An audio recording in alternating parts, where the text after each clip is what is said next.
नमस्कार साथियों, मैं प्रकाश कुमार सिंह। आज मैं आप सभी से बात करना चाहता हूं कि भारत के सभी ड्राइवर और सभी ट्रांसपोर्टर जो गाड़ी रखते हैं और गाड़ियों को चलवाते हैं, उन सभी के लिए अभी लोकसभा में गृह मंत्री अमित शाह जी ने जिस दुर्घटना होने पर एक ड्राइवर को 10 सालों तक के लिए, जो उन्होंने कहा कि अगर वो ड्राइवर अस्पताल तक लेके नहीं जाता है तो उसे 10 साल की सजा मिलेगी।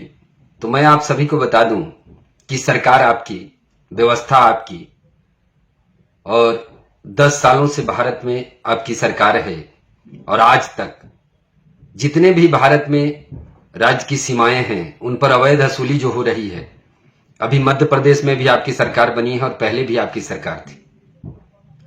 मैं आप सभी को बताना चाहता हूं कि ये जो अवैध वसूली हो रही है, भ्रष्टाचार हो रहा है, इस पर भी तो एक कानून बनाने की जरूरत थी। जो एक ऑफिसर के द्वारा किया जाता है और ऊपर तक आईएएस ऑफिसर होते हैं, उसके ऊपर मंत्री होते हैं, तो ये कहीं न कहीं जाति की जा रही है।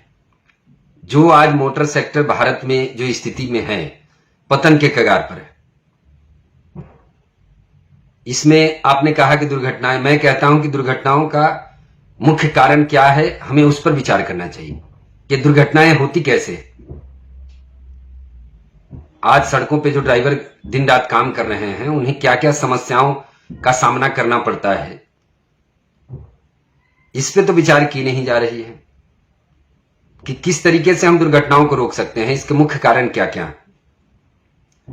ड्राइवर गाड़ी चलाता है, वो सड़क किनारे कहीं भी ऐसी व्यवस्थित जगह नहीं है, ऐसा कोई रेस्ट रूम नहीं है, ऐसी कोई पार्किंग की सुविधा नहीं है जहां पर वो 2-4 घंटे की नींद पूरी कर ले। तो ड्राइवर की नींद ना पूरी होना दुर्घटना का कारण है।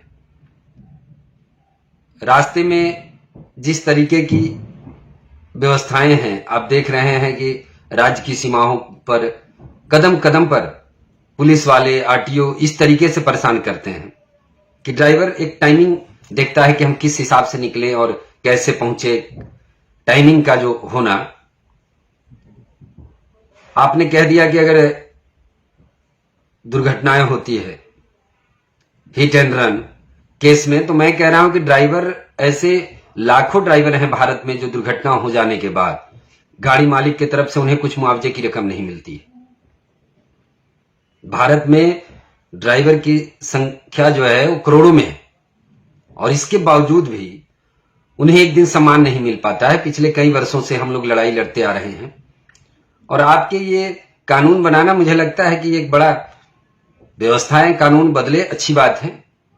जो पहले 2 साल थे अब वो 10 साल कर देना। आप सोचिए कि एक ड्राइवर की दुर्घटना अगर होती है और हादसे होंगे, हादसों में रोक पाने में आपकी भी सरकार असक्षम है और ये बात आप सभी को पता है, क्योंकि 10 साल हो गए लेकिन सालाना 5 लाख लोग दुर्घटनाओं में मर रहे हैं। और ये बात सत्य है कि दुर्घटनाओं को हम कम कर सकते हैं, इसे रोकना असंभव है, लेकिन इसके तरीके होने चाहिए, न कि ये तानाशाही वाली फरमान हो जाए किस तरीके से। या तो फिर आप चाहते हैं कि भारत में लोग ड्राइविंग क्षेत्र से ना जुड़े रहें, अब तो विकल्प यही है। एक ड्राइवर, अगर दुर्घटनाएं तो होगी, दुर्घटना होने के बाद वो 10 सालों तक जेल में रहे तो फिर उसके बच्चे परिवार कैसे पलेंगे। तो कहीं ना कहीं ये कानून जो बना है, ये कानून भारत में ड्राइवरों के लिए व्यवस्थित नहीं है। आज तक देश में इतनी सड़कों का जाल बना है, जिन सड़कों पे ड्राइवर चलते हैं उनके लिए एक राहत कोष तो नहीं बन पाया।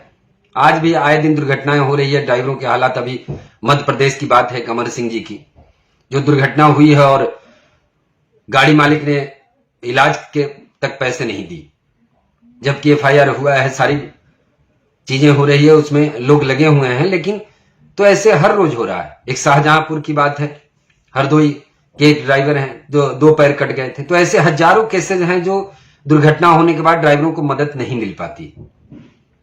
तो इसके लिए तो कोई कानून बना नहीं। जो कि ड्राइवर अर्थव्यवस्था में इतना बड़ा योगदान देता है, उसके ऊपर से एक काला कानून बना देना।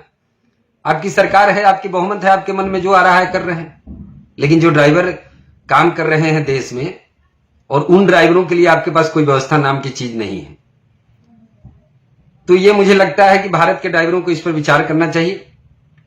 अगर भारत के ड्राइवर इस पर विचार नहीं करें तो अब तो आपके पास विकल्प यही होगा, या तो फिर आप लड़ाई लड़ो इस कानून के खिलाफ, या मोटर सेक्टर में ड्राइविंग छोड़ दो, फिर दूसरा कोई काम करो आप। क्योंकि सरकार भी चाहती है कि भाई भारत में ड्राइवर काम नहीं करे, क्योंकि जहां इन्हें बदलाव करने की बात थी, आज अवैध वसूली की बात होती है जहां अरबों रुपए का, उस अवैध वसूली पे सारे लोग चुप हैं। जबकि मैं नितिन गडकरी जी के आवास पे मिला था और उनसे भी बात हुई थी, उनके पीए से भी हमारी चर्चा हुई, और पत्रों के माध्यम से कोई ऐसा कार्यालय मंत्रालय नहीं बचा होगा जहां हम लोगों ने नहीं दिया है। ये ऑल ड्राइवर कल्याण संघ के द्वारा हर जगह हम लोगों ने पत्रों के माध्यम से अपनी समस्याओं को बताया है। जहां आपको समस्याओं पे बात करनी थी, आपने एक अलग कानून बना दिया। आप कहते हैं कि हिट एंड रन केस होगा, दुर्घटनाएं होगी, इलाज करने नहीं लेके जाएगा। तो इलाज कराने की जो आपको स्थिति पता है, आपकी गाड़ी से, मैं बता रहा हूं, आपकी गाड़ी से अगर एक्सीडेंट हो जाए ना, और आम पब्लिक के बीच में आप खड़े हो, तो आपको भी लोग नहीं बख्शेंगे कि आप कौन है। आपके पास अगर सुरक्षा गार्ड ना हो तो आपके साथ भी पब्लिक वही करेगी, पीट पीट के मार देगी। और ऐसा हुआ अभी थोड़े दिन पहले निर्मल में ऐसी घटना हुई थी जहां एक एक्सीडेंट हो जाती है, एक आदमी की मौत हो जाती है, और पब्लिक ने वहीं पे ड्राइवर को पीट पीट कर मार दिया था। तो ये जो आप बता रहे हो कि इलाज के लिए, ऐसा नहीं है कि कोई भी ड्राइवर जानबूझ के हादसा करता है। गाड़ी आप भी चलाते हैं, हर लोग गाड़ी चलाते हैं। कोई भी व्यक्ति किसी भी परिस्थिति में नहीं चाहता है कि हम किसी का अनहित करें। वो ऐसी परिस्थिति हो जाती है, अकस्मात आप सही चल रहे हैं, सामने से कोई अचानक आ जाता है, ऐसी परिस्थिति में आप क्या करेंगे? आप सही चल रहे हो लेकिन सामने वाला गलत कर जाता है, तो ऐसी स्थिति बनती है, क्योंकि ये दुर्घटना है, हादसे होते रहते हैं। लेकिन ये कानून ड्राइवर हित के लिए नहीं है, और इस कानून के विरोध में हम लोग खड़े हैं, और आने वाले समय में एक रणनीति बना के इस पे हम काम करेंगे। आज भारत के जितने भी ड्राइवर और संगठन हैं, उन सभी को समझने की जरूरत है, क्योंकि अभी तक तो बड़े विचार हो रहे थे, लेकिन आप देख लो कि सरकार ने, आप मांग कुछ और रहे थे और पकड़ा दिया कुछ और भाई। तो ये दर्शा रहा है कि आपकी सोच एक आम जन के लिए नहीं, और देश के ड्राइवरों के लिए तो कतई नहीं है, क्योंकि आज 10 सालों में ड्राइवर हित के लिए एक भी ऐसे कानून नहीं बने हो जिससे लगे कि भाई भारत में कानून बना है। तो मुझे तो लग रहा है कि ये या तो इस देश में ड्राइविंग लोग करना छोड़ दें, अब ऐसी स्थिति बन जाएगी। तो इस पे आप सभी ड्राइवर साथियों को विचार करने की आवश्यकता है। जय हिंद, जय सारथी, जय भारत।